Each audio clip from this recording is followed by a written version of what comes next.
All right, kids, buckle in, because today might be a wild one. Like I said, just picking them up off the stack. So today we're reading What Happened to Lani Garver by plum-ucci. And it was written in 2002, and there's some gender stuff in it. And I don't remember it being, terrible. But yeah, just so you know, it's another young adult book. This was my absolute favorite book in late middle school, early high school. This was just, mwah. My mom got it for me randomly. I don't know why. So yeah, this is a little more from what I remember, traditional YA. There's a female protagonist who has a bunch of life problems going on. She's in remission from cancer. She has an eating disorder. She's not super into her friend group, which is the more popular kids at the school. She's not really connecting with them. And then suddenly there's a new student, Lani Garver, who's really mysterious and doesn't dress gendered traditionally. So they're is it a boy? Is it a girl? What's happening? But then Claire and Lani become friends, and he helps her unfuck her whole life, basically. So in terms of plot, nothing particularly mind-blowing or groundbreaking, but really cool things about it, in my opinion. It's written like a thriller. There's a lot of suspense. This was probably the closest thing that I'd ever read to a thriller type book at that age. So it really I was whoa, stuff's happening. And I feel the writing and the characterization, again, that's really key for me in a book. It holds up pretty well. And like I said, I don't remember the gender stuff being completely terrible. This is another one where I'm going to read, it's not marked as a prologue, but there's a little pre-chapter 1 thing and then chapter 1. And it's really funny because they seem to do it for the same reason that Scorpio Races did, which I can imagine being pretty justified in YA, because it makes sense that chapter 1, you just want to introduce your relatable protagonist. Nothing's going to be popping off. But at the same time, you want to hook your readers early and show them how high the stakes are going to be at the climax of the book. So they give you a little taste of that at the beginning, like Scorpio Races with seeing Sean's dad get killed. And then in this one, I think it hints at a lot of the suspense and mystery going forward. And then it's chapter 1, I'm sitting in the cafeteria with my friends. So yeah. All right, let's get to this. So this is unmarked little prologue. I never bought into our island's superstitions about Indian summers being cursed. Not until last year, at any rate. Indian summer is a period from 3 to 5 days in the late fall when the weather turns hot like summer again. According to island legend, if an Indian summer falls in October, it brings good luck. If one falls in November, it brings a curse. I'm a Hackett native, meaning born and raised here, as opposed to meaning savage, and most of us natives have no use for legends or curses or stories requiring big imaginations. These stories get stirred up among the summer tourists who think our island and all its fog are very romantic. It's also weird that it's another small island that tourists go to. It's completely coincidental, but so it is. Our parents cluck about the summer people having too much money and too much downtime, and how they need an excuse to close up their summer homes and stop doing weekends after mid-October. If they didn't find a good curse or a legend, they would just stay, and then they couldn't make all their rich people money back in Philadelphia. It is true that almost every year during October or November, there comes a time where we can wear our shorts and reefs and lay out in the front yards with a bunch of friends and get one final tan. And it's true that out of nowhere the wind will kick up, and everyone on the island will scramble for winter parkas. If ever we bought into the curse legend at all, it was because Indian summer days in November are followed by an outrageous ice storm lots of times, which is a pain in the ass because ice is a winter problem, and all Hackett's money goes to fix summer problems, like beach erosion.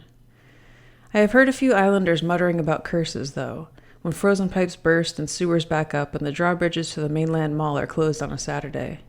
But it's what happened when Lani Garver showed up that made me look at the curse theory again.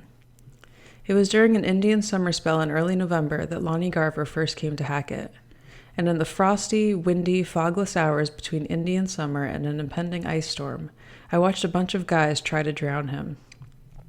I watched Lani sink in the murky waters of the harbor, and I never saw him resurface.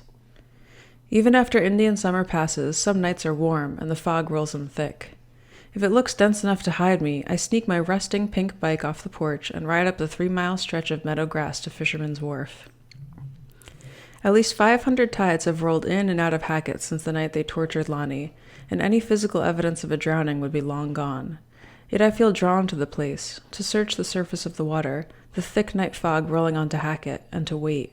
For what, I wish I knew. Some 30 feet past the last commercial trawler, the pier ends, and there's a piling that stands higher than the rest. On foggy nights, I lay my bike in the shadows between spotlights, hug on that piling, and stare through the deep blue haze. It plays tricks on your eyes.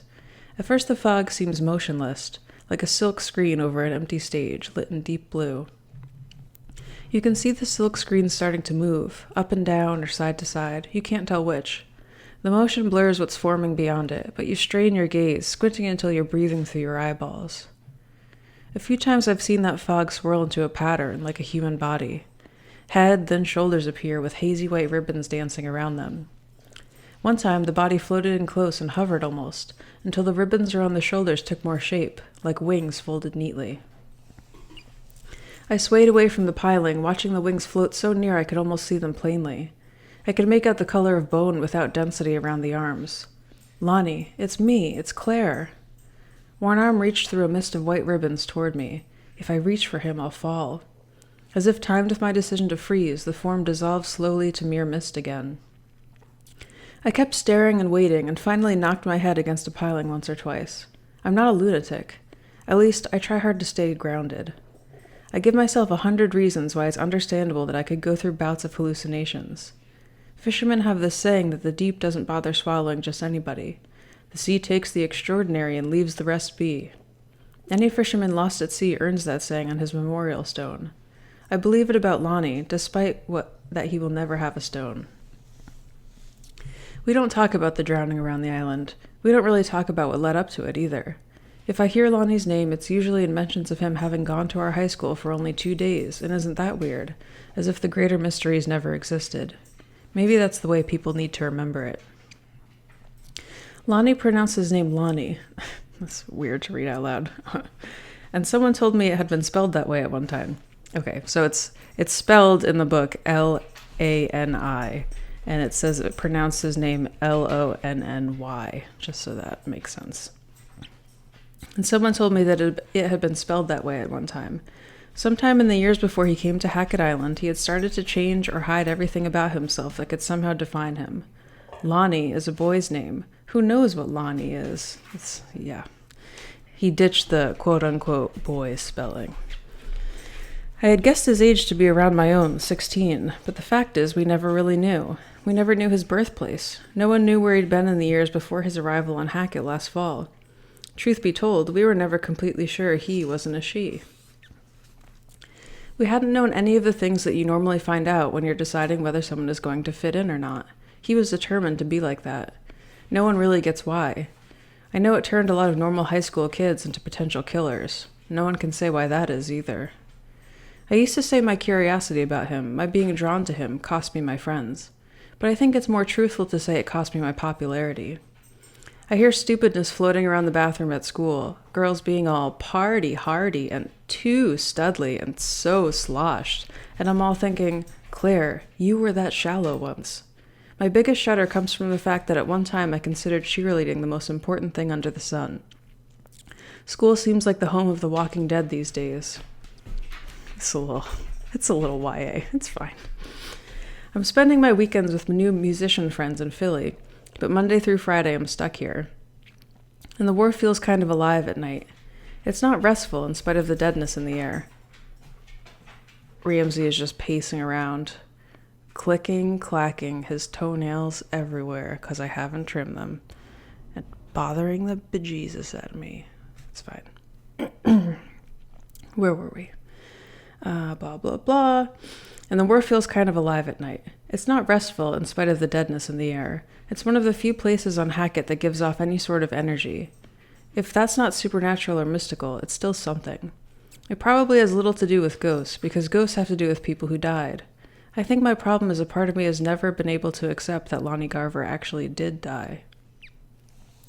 I stare at the water and get a flash of his eyes, the last time I saw them, 20 feet under. Neon whites blaring, circling black dots. Claire, you're leaving me down here. You're turning your back. Where are you going? Why? Lani, I can't save you and me too, because I'm selfish, because I see air. I can never decide if I could still see his eyes below as I finally gulped in air, or if they had branded themselves in my brain so that even the sudden screams from above could never erase them. Do something, this got way screwed up. We goddamn killed somebody. Jesus Christ, we goddamn killed somebody. I've had days, weeks, to remember his flashing eyes over and over. I wonder if their wideness was not horror at all, but rather laughter. The mind is like the fog. It's like the dark water. Sometimes it shows you what you want or need to see. I tell myself that. Hang on a sec. Ramsey, come here. Come here. Come here. Come here. How's it going? Do you need loving? Do you need attention? Do you need to sniff the mic? I didn't realize this was going to be a regular guest appearance, but you should probably chill out, okay? I'm just going to give you attention, even though you were doing an undesirable behavior. Yeah, that's real good. What's your favorite book? Do you want a treat? Hang on a sec.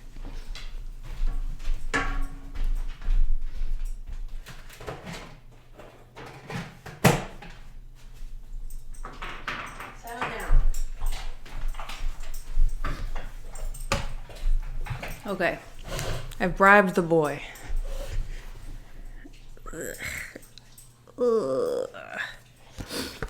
Okay. While I'm dissecting the fog, I'm searching what I know of his entire life for the answers to what happened, not just those last few minutes. Why did he really come to Hackett? Why was I drawn to him and nobody else was? What was Lani Garver? Was he one of those super kind gay boys that certain girls love to bare their souls to? Is his body caught under some sunken boat wreck that will prevent it from ever being found? Or did he escape? Are there other Claires out there, and is he busy making another basket case into a rational, useful member of the human race? Was Lani Garver an angel? If I knew the answers to who Lani was and what he was, I would have more peace accepting where he is. There are answers that I would love to have, but not so badly that I have ever asked the questions aloud, to anyone. There are certain types of wrong answers that could mess you up bad, make you doubt everything that gives you hope, especially about the big truths, like the realness of a supernatural and the existence of angels. What keeps me feeling most alive is not getting bonfire-induced. Wow, getting creative. What keeps me feeling most alive is not getting bonfire-induced, imagination-infested, beer-breath theology and spouting back, "Doy, if that's what you believe, well then it must be the truth." As Lani used to say, truth and belief are a stallion and a mule. That still cracks me up sometimes. I get my biggest power rush not by searching for answers. The power comes, weirdly, from simply asking myself the questions. Okay, so that was the prologue, where we find out about all the bad shit that's going to happen. Now we're on chapter 1, before any of that bad shit happens. How can some people's lives look so good when they're so foul underneath? That's the question I asked when I leafed through this photo album Macy gave me for my 16th birthday. I got it at my surprise party in October of sophomore year, 3 weeks to the date before Lani Garver showed up on Hackett. It's full of pictures of me and Macy and our other friends, and we've got some wild and happy parade of teeth going on. And it's not like we were faking happiness for pictures. That's what terrifies me the most. If anyone had asked, my friends and I would have said in a heartbeat, "We rule the cool," and would have believed ourselves. Macy scrawled titles by each picture in her pretty handwriting that slants backwards. The one most likely to rip our sides was, "Uh-oh, the umbrella ride," because of the disgusting story behind it. But like all true brew stories, you find a place for it in your heart. The summer after freshman year, Macy's big sister, Mary Beth, decided it was time to introduce us to Oleander's whiskey, better known by Hackett's fishermen as Old Sweat Sock. She felt we were getting too cocky about our alcohol imbibement tales. Mary Beth was 18 but had a fake ID. She bought a good-sized bottle of old sweat sock at the Rod and Reel. The 6 of us passed this bottle around in her car as she gunned it down Mariner Road to Fisherman's Wharf for some general goofing around. Myra Whitehall, who sat in the passenger seat, announced that she suddenly wasn't feeling so great. Mary Beth didn't want to slow down because this Jeep full of Hackett's finest studs was bumper smooching her Mustang. Oh my god. The writing is a little goofy. The little preteen Jen was like eating it up. And she didn't want them to see Hurl flying out of her passenger window. She kept saying, "Deal with it, Myra." Myra couldn't help rolling down the window, and to our disgust in the back seat, the ocean breeze was blowing in, way hard. Macy rooted through Mary Beth's stuff and came up with an umbrella. She snapped it open and shoved it up in front of the 4 of us in the back. When Myra's stomach said no more, we screamed some combo victory chant barnyard noises, completely protected from impending doom. The Jeep passed us with all too embarrassing curses and loud requests for car wash reimbursement. Geneva Graham snapped this picture on the wharf right after we got there. I was smiling so completely. Except for Myra, who had just been ruined socially for at least a week. We all were. Right next to that photo there's Lesbian Hayride, which happened around Halloween of freshman year. I don't even remember how we lucked out so well, but Macy and I ended up in a hay wagon with about a dozen guys from the fish frat. That's the sons of Hackett's commercial fishermen, who are sometimes lifeguards and usually very hunky. We were trying not to act stupid, but also act like we could care less about these breathtaking studs. As Mary Beth had lectured us, the only way to catch a guy in the fish frat is to pretend you don't care. Macy and I were standing in the middle of this cart, baying at the moon or something acceptably arsler, yikes, when the wagon jerked and I fell on my back. Macy fell on top of me, with my spider legs all sprawled and her in the middle of them. I tried to tell her to get off, but I was like a jellyfish, major embarrassment laughing fit in process, and I could hear her laughing just as hard in my ear. I didn't know this at the time, but supposedly watching lesbians is some hot thing for upperclassmen. And these hunks were joking all, "Go ladies, be ladies." Macy loved the attention. I was paralyzed with shock, like I was every time my naiveness caught up with me. It wasn't exactly a big secret, just something we rarely talked about, but I had missed a year and a half of junior high school. My knowledge of sex was full of holes, everything you'd learn in 7th grade and the first half of 8th. In this bonfire picture, we're surrounded by upperclassmen fish frat. And my smile is plastered on due to information overload about lesbians. 2 of these guys actually asked for our phone numbers, but I wasn't even upset when they never called. The fact that they even asked was like too amazing. I figured they probably heard we were a couple of freshman convert queens in disguise. The picture was good enough for me. March, April, June, September are 4 pictures on the same page.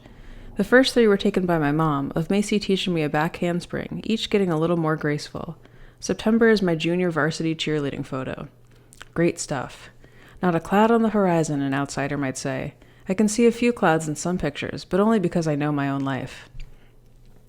My mom, the former Coast Regional homecoming queen who never grew out of it, took a picture of me after my first day at Coast, all excited. She thought I was on my way to becoming her. I only had to add the cheerleading pom-poms and studly boyfriends. Mary called this picture, "Claire still has no friends, but she's getting there." I like that one. I was sprawled out in a chair in our living room with my head on my hand. My hair, miraculously, had grown past my shoulders in the 6 months since I went back to 8th grade. I no longer had chemotherapy cheeks, as my dad called them, which are the color of half-dried rubber cement.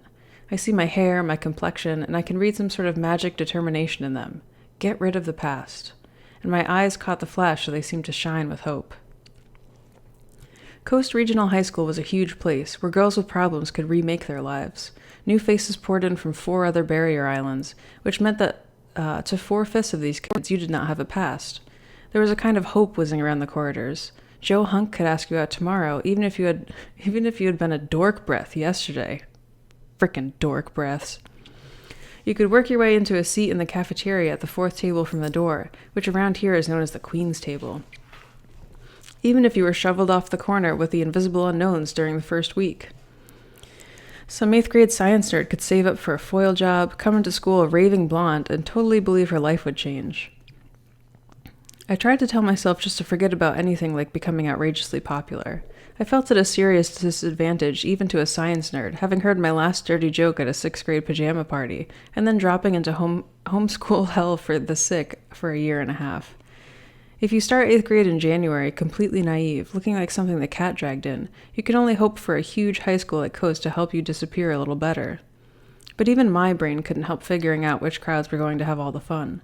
A group of girls sat at the fourth lunch table from the door in the cafeteria, and they were so cute and so not shy, and just mean enough that nobody would dare pick on them.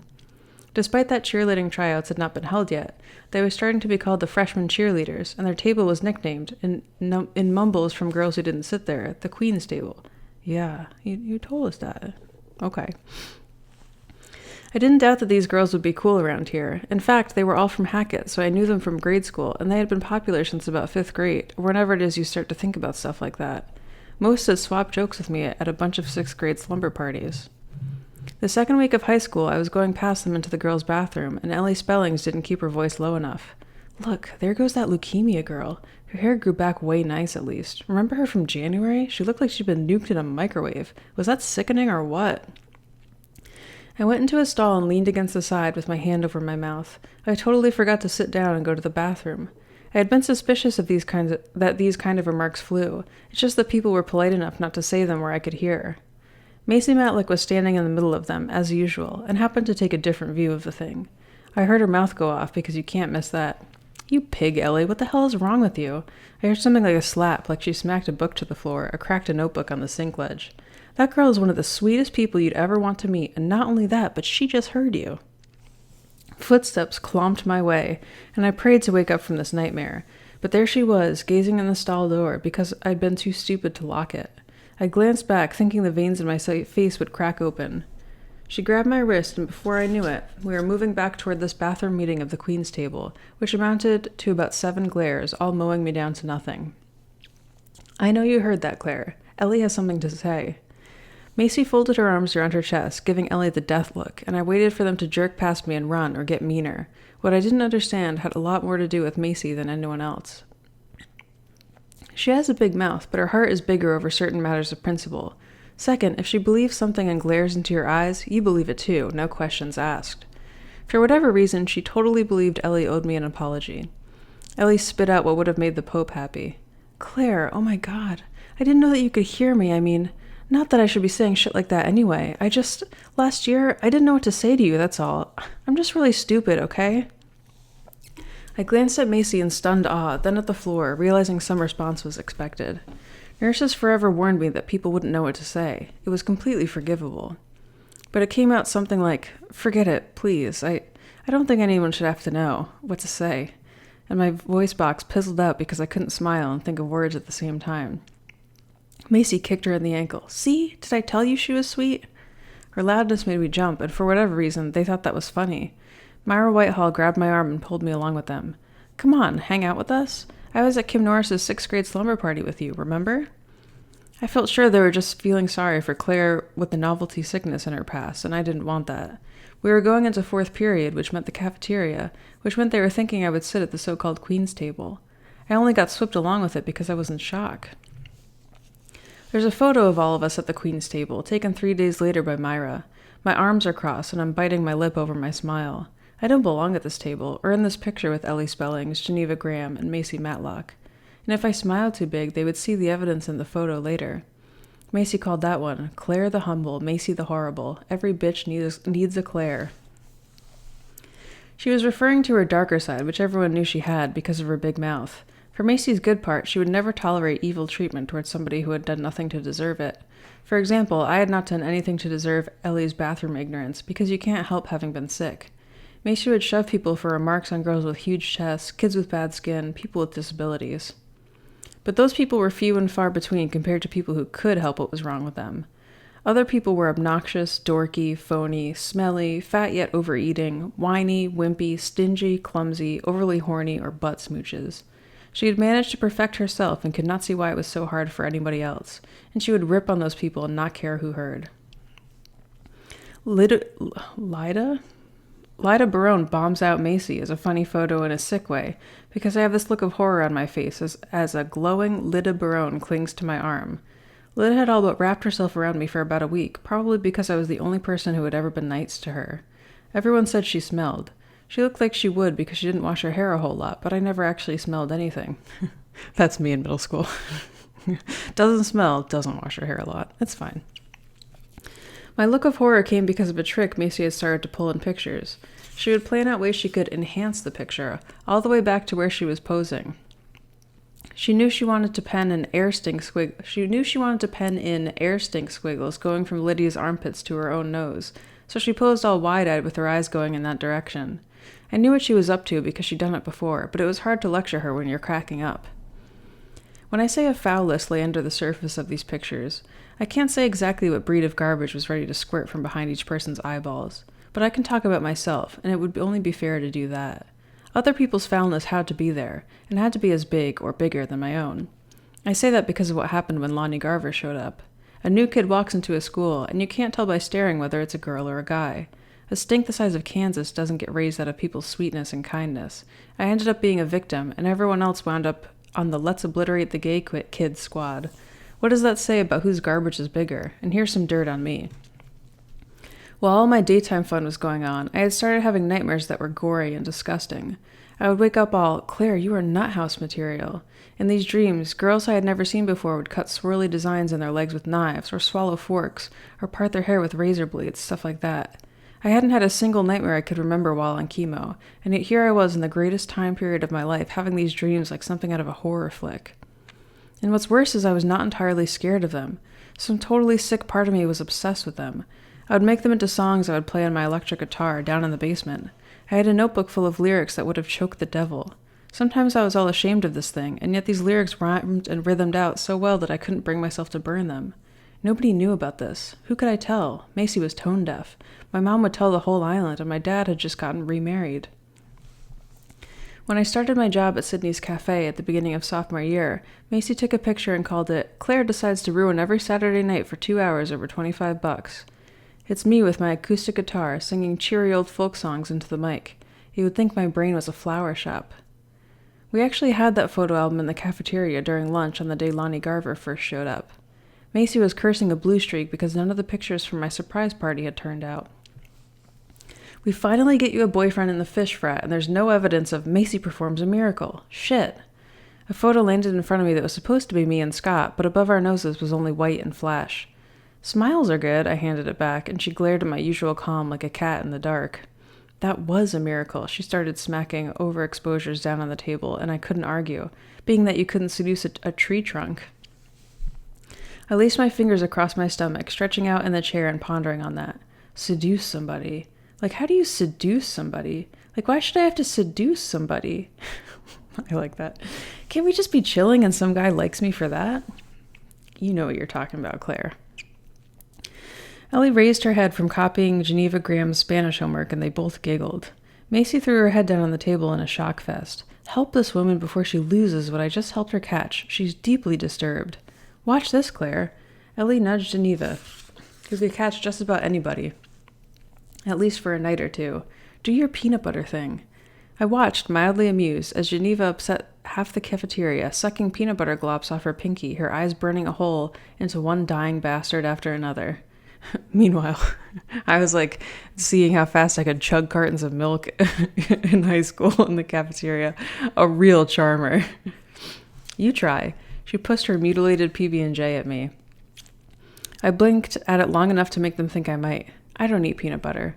Claire, Little Miss Chronic Diet, Geneva groaned. Use your salad dressing.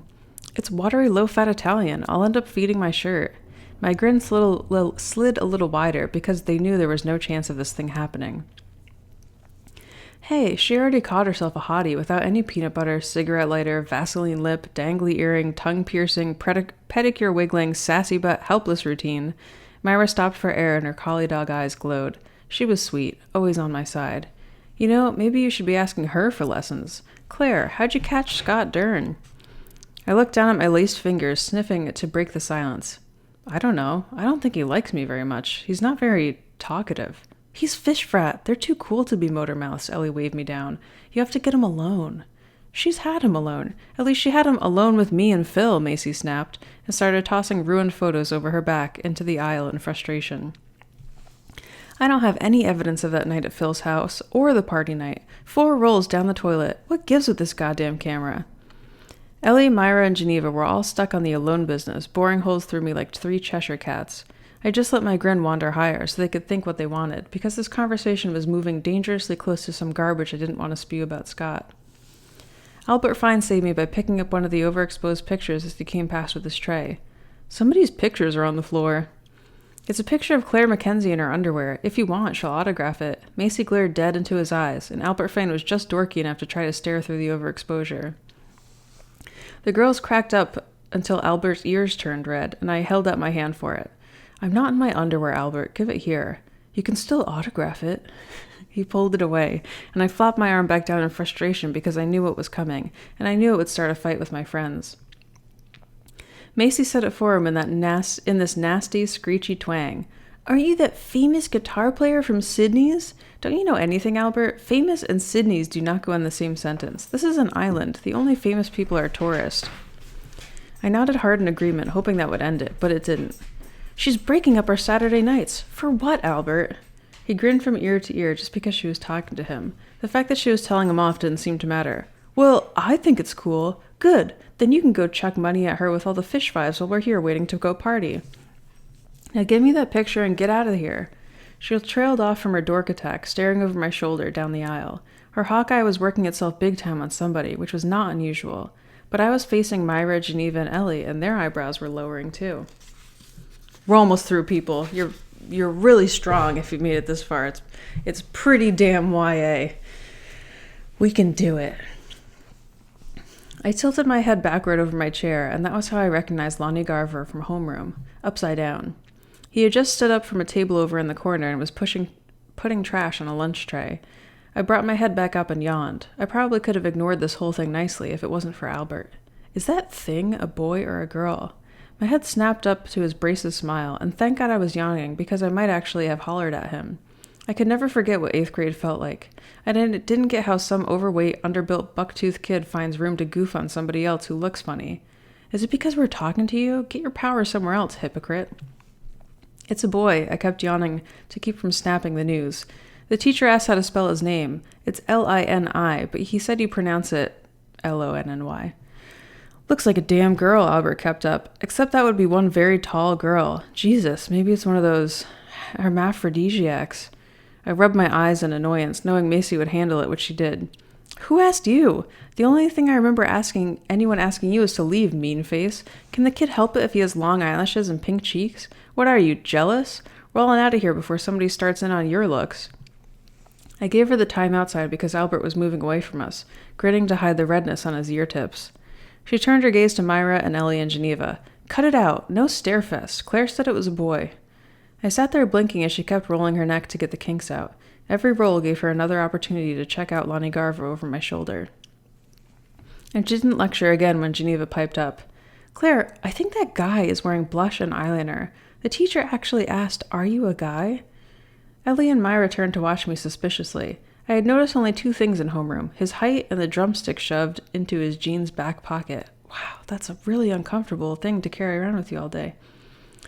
I'm 5'10", but would have only come up to this kid's cheekbones. Oh, okay, tall. Got it. I had seen the sticks and thought, a drummer, way cool. You know what? I don't think the teacher ever did ask. Claire, you are so dense, Macy surrendered and stared. This boy-girl was now coming up the aisle, which gave me a chance to look without being too obvious. The first challenge was the combination of shoulders and face. I wouldn't say they were muscles, just larger bones that made the shoulders broad. And yet, you would look at the face and think, girl, no question. Geneva had a point because the face looked to be done over with really subtle makeup, until it got within about 6 feet of you. Then you realize, that's not makeup. It's just really peachy skin, overly thick eyelashes, natural pipeline lips. The dark hair was to Lani Garver's shoulders, with the top layers kind of bobbed under and going beneath the ears. Guys don't plan their hair. Girl, I thought. Lani passed by us and I looked at the back view. Most girls had hips. Guy? I tried to look at this person as a butch girl, which would have worked except for the big shoulder bones. I decided it looked slightly more like a gay guy. Good. I'm glad we've figured that out together, Claire.